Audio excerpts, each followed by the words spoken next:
Hello all, physics kids.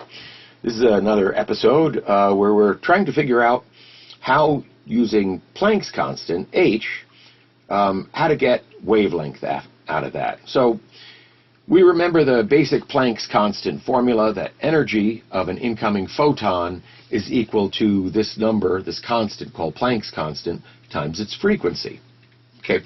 If we recall earlier, the very first wave equation we had derived was that the velocity of a wave is equal to its frequency times its wavelength. If you recall how we got that logically, we're thinking of your car stopped at a train crossing, and in the space of 1 second, we have 3 train cars go by, and you know each train car from center point to center point is 20 meters. Well, how fast is that train going? And you can immediately say, well, 20 meters, 20 meters, 20 meters. So the frequency, there's 3 of these train cars, each equaling 20 meters going by. So that's where we derive the formula, V equals F lambda. In a vacuum, of course, we replace V with C. So C equals F lambda. And that's what we'll use. So what we're going to do then is we're going to take this formula, E equals H, and we're going to replace F. If I take this formula and solve it for F, all right, C equals F lambda, and I'm solving that for F. Well, F equals C over lambda. You get that pretty quick. So I could substitute that directly in. E equals hc over lambda, the wavelength. Okay, so we can now use this formula.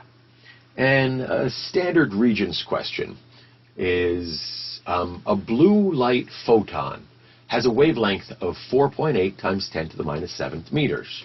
Right? That'll show up on, I'll put that on one of your Regents questions coming up on Castle Learning, so that'll be a pretty easy one to solve, I hope. All right, so what sort of givens do we have here? Well, we know almost everything, right? C is the speed of light, 3.0 times 10 to the 8th meters per second. H is Planck's constant, 6.63 times 10 to the minus 34th. Remember the units on this, joules times seconds, not joules over second, joule times second.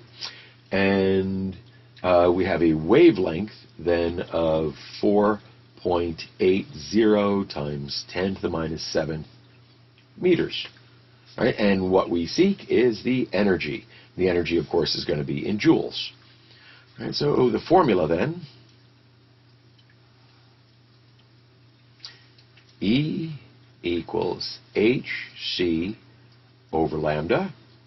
We don't have to rearrange because it's already solving for E, so we could go right into the substitution and solution. E equals hc over lambda. We keep writing that down because we don't want to get sloppy.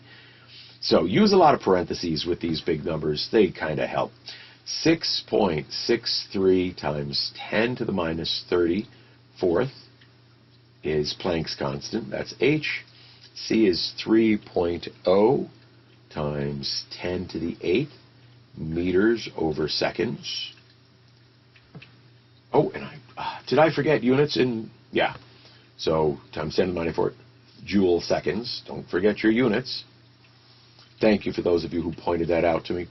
And the wavelength is 4.80 times 10 to the minus 7 meters. All right, well, let's see what happens to the units. First of all, this meter cancels this meter, yay. This second is in the denominator, that one's in the numerator, so they cancel, and look at that. We are left with a unit of joules. So it's as simple as some calculation now, and we are then 6.63 EE 34 minus, good, times 3 EE 8, good, divided by 4.8 EE 7 minus, equaling 4.14 times 10 to the minus 19th. What are we left with unit-wise? joules. Does that satisfy our seeking of energy? It certainly does. And that's all that would be. If I wanted to convert that to electron volts, how would I convert that to electron volts? Just to take it one step further, let's take a look. What would I multiply by? Correct. I'd multiply by 1. And here I have 1.6 times 10 to the minus 19th joules is the same as 1 electron volt. So if I take this and I divide by 1.6 EE 19 minus, look at that. I would come up with 2.6 electron volts. So very easy to work the math on these problems. The biggest challenge is the awkwardness of the large numbers. At this point, I hope you're using your calculator as well as can be. That's all you really need to do to work these wonderfully large numbers. If you did not bring a good calculator with you, I would highly recommend you get this. You can order it. Do whatever you need, but this is still going to be your best buddy when it comes to this stuff. Hey, thanks very much for listening to this episode.